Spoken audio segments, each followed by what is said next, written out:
Mr. What If Man, and today I'll be talking about What If Deku Was a Ghost Part 1.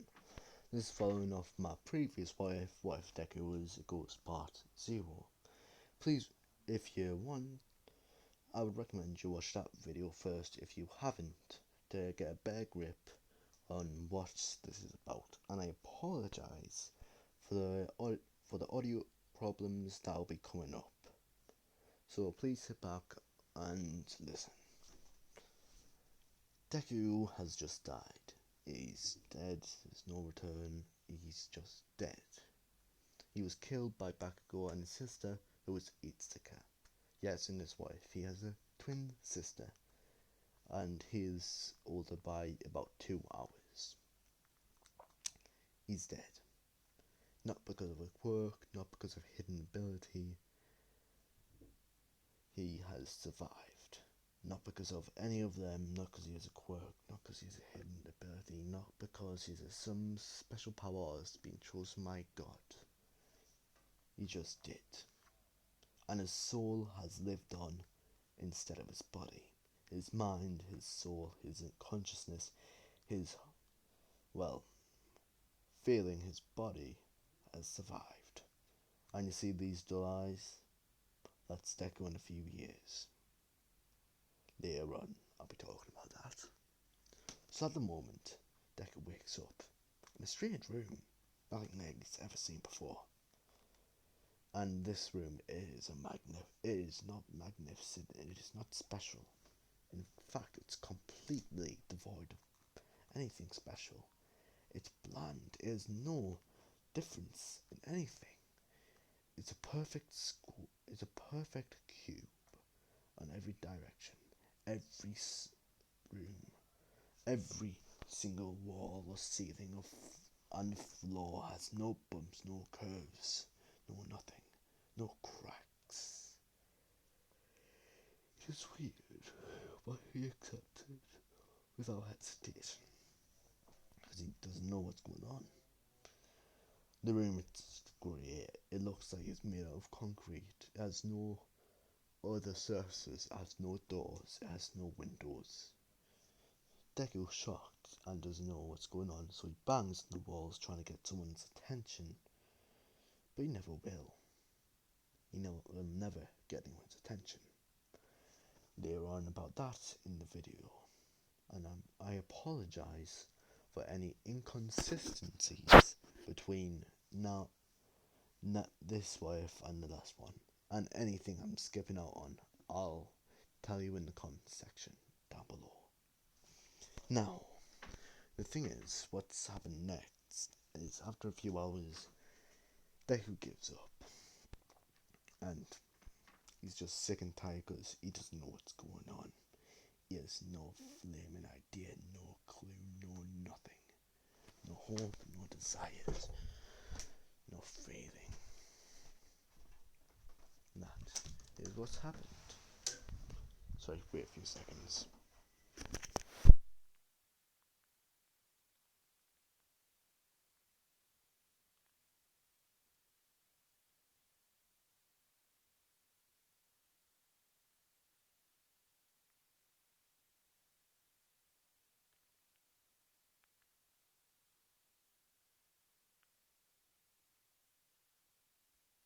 Sorry about that. I am back. So basically what happens is he gives up on banging because he realised no one's going to find him. And he tries to come up with this reason why he's here. Maybe he's in a drug, maybe he's hallucinating, maybe his mind's just, having problems. He thinks he must be in a hospital and that he's under some sort of stress, that he's under some problems, and that's why he's here. But of course that's not the problem. He's dead, and his consciousness is the only reason why he's living. His soul is the only reason why he's living. Now, anyways, Deku, he hopes for all that is holy that someone finds him, because he's running because he feels as if he might starve. Now I'm going to skip around 2 weeks. Deku is waiting still. However, he has not got neither the urge to drink, to eat, to do the number 1, 2. He has none of those urges. In fact, he doesn't feel to even sleep. He has no visible side effects. He has no problems. He is terrified. He hopes someone finds him. However, by now, he's starting to lose hope. 3 months later, Deku, he's lost all hope of someone finding him. He realised any sort of attempt to get someone to realise he's there is futile. By now, he realised he doesn't need to drink, to eat, to excrete any bodily fluids. However, he started to feel sleepy, surprisingly. He felt as if he's finally starting to become human again. How wrong he was. By the time that happened, he started to feel as if he became a monster. A monster that doesn't need anything that a human once needed. But he's happy that he at least needs some sleep. So he gets against the wall, closes his eyes, and goes to sleep. Of course, it's in proper sleep.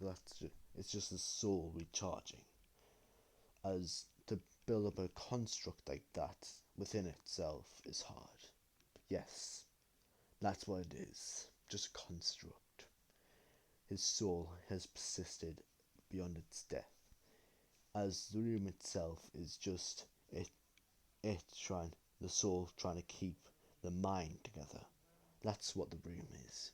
It's meant to make sure that the mind is safe. However, when the mind started to break, the soul realised it had to loosen its grip. That's what the sleepiness was. That's what his mind getting worn out. Anyways, once he wakes back up, the room has started to get a crack across the ceiling and the leftmost wall. The crack itself isn't special, but for Deku it's new. It's something new, something different, something great, and he is excited. He caresses the crack, feeling as if he's finally found something new. He's ecstatic. By now he's been there for 6 months, he believes. However, after another month, the crack makes him lose interest, and he goes back to his solo life of just moping, crying, and dulling himself. Another 5 months later, he gets sleepy. He dozes off, and another crack appears. And if we go down the same cycle of where his mind gets tired and dulled, and the soul loosens its grip, trying to keep the mind together, eventually you'll have the room full of cracks. And when Deku finally realizes that all these cracks has something to do with his sleep, by that time everything had changed. He decided to try and grip at one of those cracks, one of the tiles in between the cracks. And what happened next? What happens next surprises Suzuku. It flies off. The tile flies off. It goes into the middle of the room, and it starts to shine. Instantly, Deku is transported into a random street in Japan, a random street in Tokyo. He's ecstatic. There's people somehow escape that place. But as soon as he tries to touch one of the people, they can't see him. In fact, as he tries to touch them, he just passes through them. No one can see him, no one can touch him. So he tries to run, but that doesn't work. As soon as he tries to get more than 2 meters away, he hits the wall of the building he was in and gets transported back. He realizes what these things were. They weren't just random cracks. No, they allowed him to see into the world that he once lived in. It allowed him to see what he would have lived in if he was still alive. Now, let me explain something about Deku and this room. The room itself has a different time. Its time flows differently to the real world, as a second in the real world is a second. Let's just say time in the room is 4 times faster. So a year on Earth is 4 years in the room. So him being there for that amount. So basically, that's the basics of the room. That's how it works. However, when it's connected to the outside world, time abides by that. Time abides by that world's, time. It flows the same. If this doesn't make sense, just ask for help down below. So basically, time flows faster in the room unless it's connected to the outside world. Right, guys, let's go on. I'm going to skip across a lot, and let's just say, for Deku, he's been in the room for 40 years. I know it's a huge time skip, but it'll just get boring if I continue on the nitty-gritty details. And by now, Deku is basically an old man. He's 54 years old, and he's sick and tired of everything that's went on in his life. He's bored. However, he's figured something out. He's figured out how to get out. The crack. Every time he tries to get more than 2 meters away, there's a slight, crack. He gets brought back to the room. However, after a while, he noticed every time he went back, there was a little bit of darkness that came before it, and he figured if he could avoid that darkness, then maybe he could get out. So he came up with the plan that he just needs to move at the precise time to avoid getting caught by it. As the darkness could only go so far as the room went, he noticed. So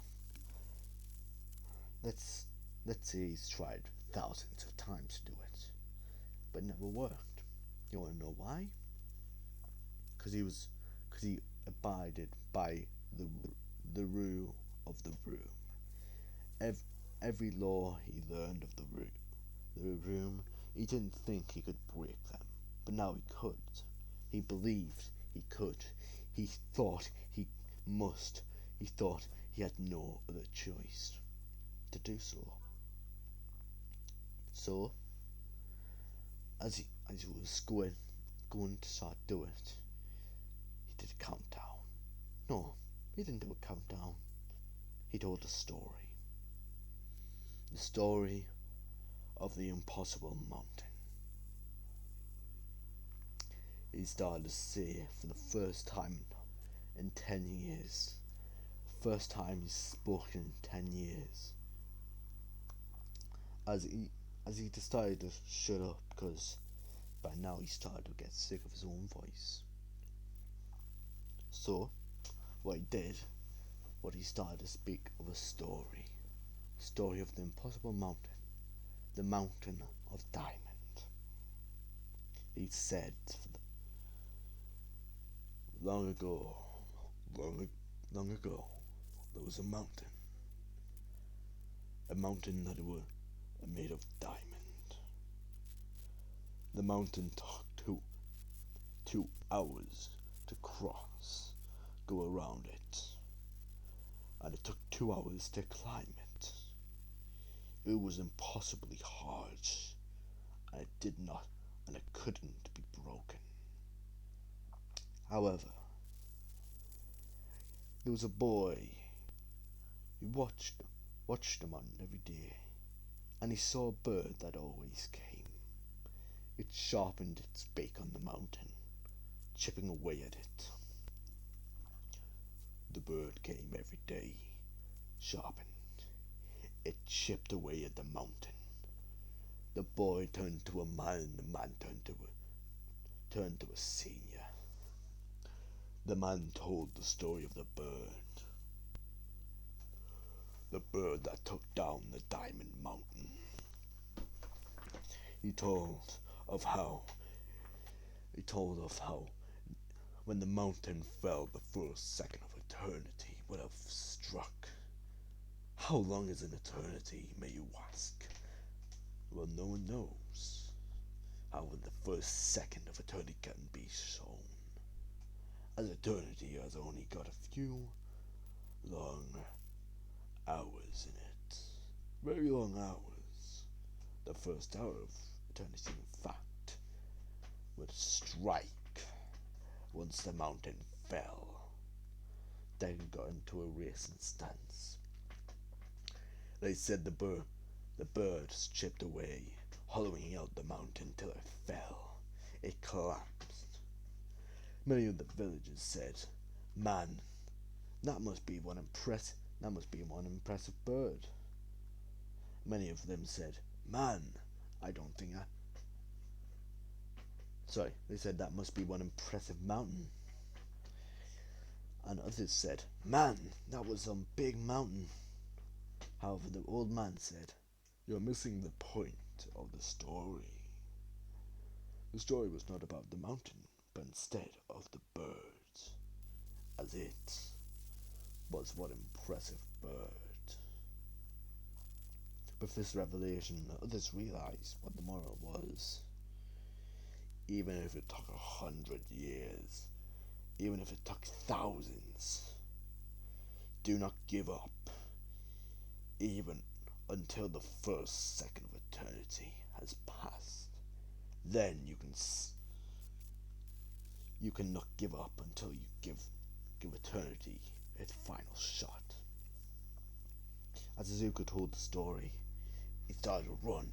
He saw the black darkness. He saw its hand reaching out for him. However, a split second it was about to grab him. He stopped and it shot past him, and he went the other way. The darkness didn't realize what happened, as the darkness was his soul itself. Well, it was his original soul, what he used to be like. However, he had grown to be a different person. So, Deku went to the corner of the room where the darkness messed, and he touched it. The room itself cracked open, pouring the light in. The vision of the outside world faded, and outside he heard noise that he hadn't properly heard for years. The laughter of children and people. As he stepped outside, he felt as if the world had finally given up. The world had finally gave him a chance to stand up. However, he tried to touch one of the people. his hand went straight through them. However, he realised something had changed. As the wind blew, he felt the simple breeze of it, and when a paper bag went through, it flew onto his face and stopped. He realised that he was no longer just a simple ghost, no longer just a simple phantom that couldn't do anything. He realised that he could finally touch things. He realised, though it may take thousands of years, he will once again learn how to be human. I know this wife seems really, really bad, and that I'm not really portraying it well. I understand that, but I'll be improving with time. Each second I do this wife, I'm improving. I'm trying to improve the story and how I portray it. And if I left out anything, and if you didn't understand a single thing, I will tell you in the description. I will reply to your comments with anything I have. To help, I'll be telling you what you need. Anyways, that's basically what happened.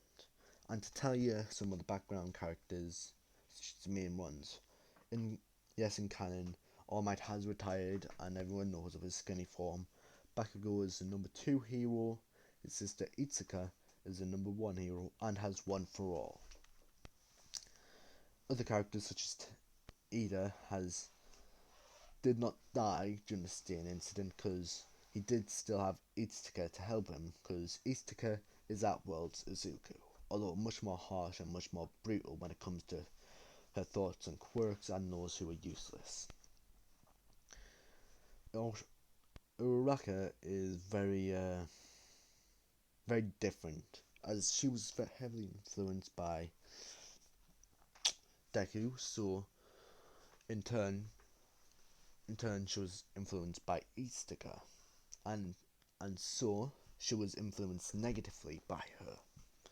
So she became more anti-social and much more aggressive when it came to talking to other people and her views on those who were quirkless. And basically she has a sort of stalker obsession with Bakugo, because she would have fell in love with him, or basically was obsessed with him.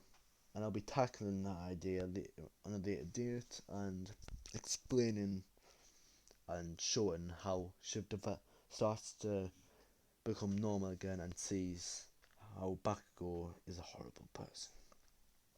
Now please, if possible, like, subscribe and comment your views on the video, and possibly tell me how to improve, because I'm trying to get you guys interested in this wife and I'm trying to portray it properly. So please comment any sort of advice you have. However, any sort of things that, well, please don't start any hate crimes against Bakugo in the comments, because a lot of people's done that before and I had to remove the comments because they literally started the anti-Bakugo cult. Anyways, see you later. Bye. This is me, Mr. What If Man, signing off.